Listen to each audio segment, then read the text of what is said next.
con mi ruta, de mi trabajo no lo dudo, siempre canto con conducta, de mi trabajo no lo dudo, y para el bello Huejutla le traigo un cordial saludo.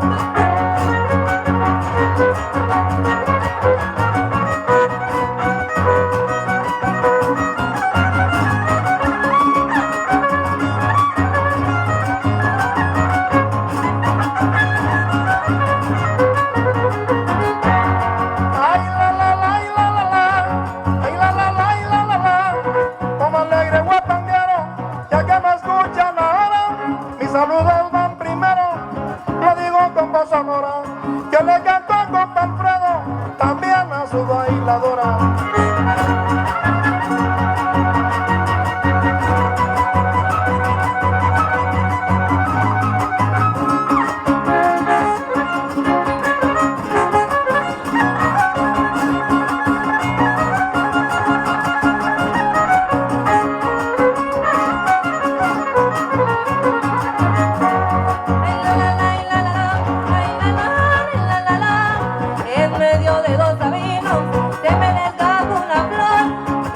Cuando estuvimos dándole gusto al amor, de esos besos que nos dimos, todavía tengo el sabor.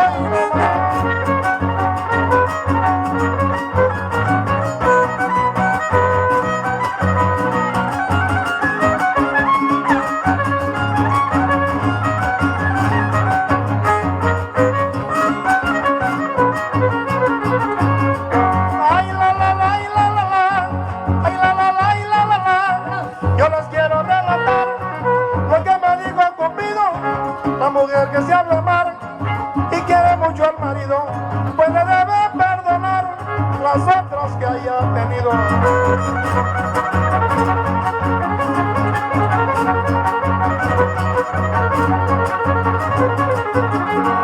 Ay la la la la la la, ay la la la la la la, ay la la la la la la, ay la la la la la la. Traigo una linda mujer, Metido entre ceja y ceja, pero no puede caer, pues su mamá no la deja, no la deja un rato sola, ni siquiera ir a pasear, porque andando entre la bola. usted la puede llevar, Yo soy un hombre correcto, pero muy enamorado, pero eso no es un defecto. eso es ser desvergonzado, Vergüenza robar a un briago, y que ya no pueda andar, por eso yo no lo hago. pues se te puede voltear, y es cierto que soy un briago, no se me puede quitar, porque si yo pido un trago, no me lo debe negar, porque si yo pido un fiado, no